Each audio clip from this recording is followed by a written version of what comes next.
제 평생 살면서 일본 여행은 처음 가는 건데요. 그래서 그런 걸까요? 반대로 들어갔어요. 아무래도 일본 여행을 처음 가니까 벼락치기용 일본 회화책을 구매를 했습니다.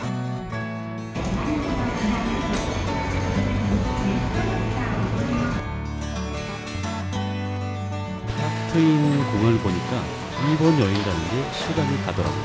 한국 날씨가 너무나 좋아서 여행 가기 좋은 기회라고 생각합니다. 비행기 출발하는데 시간이 오래 걸린다고 해가지고 답답했습니다. 이리저리 돌아다니면서 구경사기 상어 뚜루뚜루뚜루. 비행기 1시간 지연돼서 오긴 했지만 그래도 일본에 제가 처음으로 왔다는 것만 해도 대단하고 생각했습니다. 그러니까 심각한 길치거든요. 그래서 제가 후쿠오카에서 살아남았던 비법을 알려드리도록 하겠습니다. 우선은 일본에 가면은 하카타역이라고 중심 시내가 있습니다. 그 지하철 택시가 있는데요. 버스가 제일 편하더라고요. 도착한 시간이 워낙에 늦다 보니까 제가 할 수 있는 거는 이제 쇼핑밖에 없더라고요. 일본은 아무래도 쇼핑에 볼 곳도 많고 간식거리도 많아서 관광객들로 많이 붐비더라고요. 이 음식이 뭔가 궁금해 하다가 어느새 일본 여성분이 걸어오고 있더라고요. 나에게도 일본인 여성 친구가 아이시테루. 저는 그렇게 그 여성분을 뒤로 하고 오자마자 배고파가지고 우선은 식당부터 찾으러 다녔습니다. 하카타 시티라고 하는 입구 거의 근처에 있다 보니까 식당 찾기가 쉬웠어요. 떡하니 과자 같은 게 있네요. 여기 하카타역에 안내도라는 게 나와 있는데요. 다 일본어로 돼 있어서 소용이 없더라고요. 차라리 구글 지도를 이용하는 게 가장 좋습니다. 이 구글 지도가 없었다면은 저는 이제 미아가 됐을 수도 있었을 거예요. 쇼핑하면서 라멘을 먹어야 되나 아니면은 더 맛있는 걸 먹어야 되나 고민을 많이 했습니다. 돈가스 같은 걸 먹어야 되나. 그리고 가격도 그렇게 많이 비싸지는 않았던 것 같아요. 우리나라 돈으로 2,000원, 3,000원 정도 더 나가는 정도라고 생각하면 될 것 같아요. 식당이나 쇼핑을 하다 보면은 동전이 많이 생기게 됩니다. 그러다 보니까 동전 지갑을 갖고 다니시는 게 편하실 거예요. 가장 무난해 보이고 제가 간단하게 먹을 수 있는 음식이 여기인 것 같아서 이곳으로 골랐습니다. 튀김도 맛있어 보이네요. 다 일본어로 써 있어서 뭐가 뭔지 하나도 모르겠네요. 한국 메뉴판을 주는 것도 있는데요. 한국 메뉴판이 아닌 곳이 있어서 그런 곳은 그림으로 이제 주문을 시킬 수밖에 없었어요. 아무래도 일본은 소식을 하는 나라다 보니까 양이 적을 줄 알았는데요. 생각보다 양이 많았습니다. 그래서 요 정도면은 요기를 할 정도예요. 제가 좀 많이 먹다 보니까 양이 부족하게 느낄 수가 있는 거지 이 정도면 양이 충분히 많은 겁니다. 일본에서는 숟가락을 안 쓰다 보니까 이렇게 국자 같은 걸로 떠먹는 게 맞는 건지 잘 모르겠더라고요. 제가 음식을 평소에 싱겁게 먹는 편이라서 일본 음식이 제 입맛에는 잘 맞았습니다. 일본 종업원들이 친절도 하시고요. 맛도 준수했습니다. 그리고 우리나라랑 다르게 냅킨 같은 게 가게마다 구비가 돼 있지 않더라고요. 그래서 휴대용 휴지를 갖고 다니면 좀 편리하실 거예요. 매운 거 먹으면은 콧물이 날 수가 있잖아요. 연착돼서 버린 시간 때문에 또 돌아다니면서 아이 쇼핑을 할 수밖에 없었던 상황이었어요. 호빵맨이랑 슈퍼마리오. 저는 처음에 호빵맨이 우리나라 캐릭터인 줄 알았어요. 되게 정겹게 느껴지죠. 일본의 편의점도 우리나라랑 비슷하게 느껴지더라고요. 세븐일레븐보다 패밀리마트가 더 많이 보였어요. 그래서 한 것도 없는데 어두워졌더라고요. 여기는 주방용품을 파는 곳인가 봐요.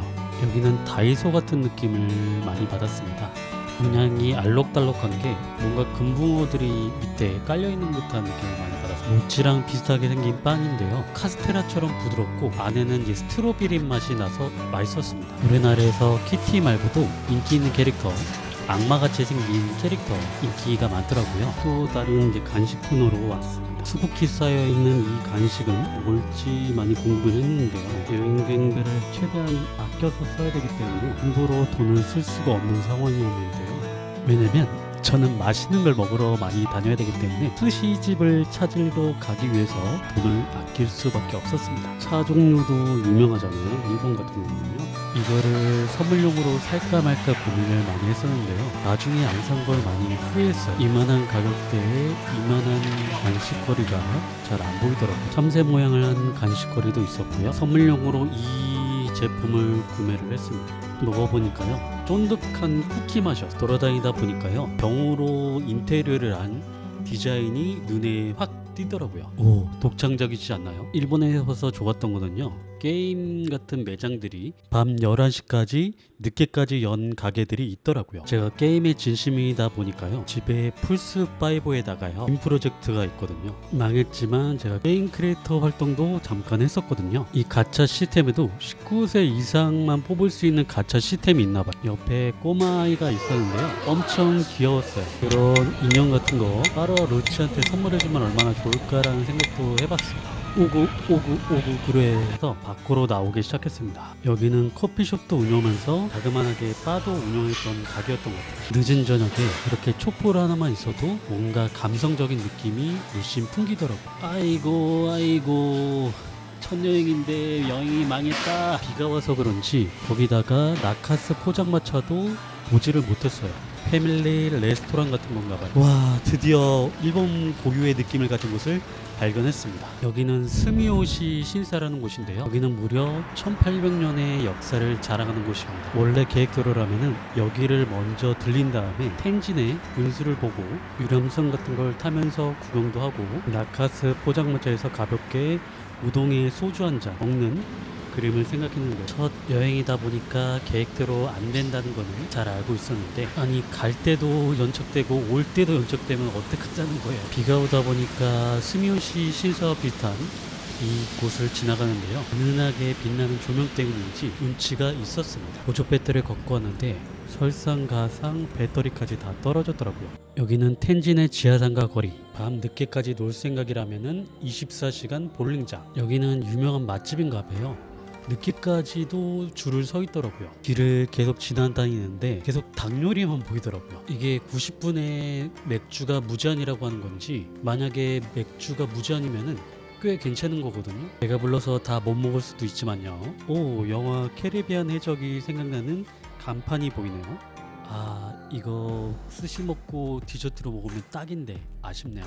여기는 비쌀 것 같아가지고 안 갔어요. 이렇게 귀여운 고양이 그림이 그려져 있는 곳은 거의 다 노래방이라고 생각하면 돼요. 제가 제품을 구매할 때 이 세금이 무료인 거를 전혀 생각을 안 하고 구매를 해가지고 손해를 조금 봤거든요. 여러분들은 웬만해서는 세금 무료인 걸로 구매를 하세요. 유명 만화 원피스에서 나올 법한 크기의 풍선들이 있네요. 다 소진된 거겠죠? 설마 돌을 먹진 않고. 처음에 이게 텀블러인 줄 알고 있었다가 그 거시기 하는 거더라고요. 아, 민망스. 친구한테 선물해줬으면 진짜 웃겼을 텐데 말이죠. 이자카야가 생각나는 선술집 같은 분위기의 가게였습니다. 얼음이 들어있어서 술맛이 전혀 느껴지지 않을 줄 알았는데요, 시원한 정종을 먹는다는 느낌을 받았어요. 안주가 별거 아닌 오이랑 두부인데요, 이 소주랑 궁합이 맞는 건지 잘 모르겠지만 맛있더라고요. 그리고 여기 있는 조명이 멋있더라고요. 메뉴도 한글로 돼 있어서 주문시키기도 수월했고요. 여기는 새벽 3시까지 가게를 운영하다 보니까 여유롭게 술을 마실 수 있어서 좋았습니다. 이 가게가 분위기가 좋아서 그런지 한국 분들도 몇몇 보이시더라고요. 여기에 와서 야키토리는 절대 드시지 마세요. 간에 기별도 안 나다 보니까 종류별로 야키토리를 시켰거든요. 그러다 보니까 스시 정도 가격이 나오더라고요. 스시집 찾으려고 3-4시간을 돌아다녀도 못 찾아가지고 오게 된 곳이 결국 이곳이었거든요. 그래도 여기서 재밌었던 거는요, 제 먹는 속도를 종업원들이 못 따라가더라고요. 제가 일본어를 못하지만 팝하거나 구글로 검색을 해가지고 겨우겨우 대화를 했거든요. 지금이 무슨 상황이냐면, 제가 닮을 걸 찾아내는 거 잘하거든요. 그래서 이분이 김경훈을 닮아가지고 우리나라 김경훈님 닮았다고 보여주고 있는 영상이에요. 그리고 이분들이 워낙에 유쾌한 분들이기도 했어요. 새벽 3시까지 놀았는데요, 놀 수 있었던 거는 이 티셔츠를 입고 다녔기 때문에 가능했던 것 같아요. 위에 백호가 있다 보니까 든든했습니다. 그래도 나름 후쿠오카 여행을 즐겼던 것 같지 않나요? 현지인들이랑도 대화도 해보고요. 고생을 한 만큼 다음번에는 더 알찬 여행이 됐으면 합니다. 많은 관심 부탁드려요.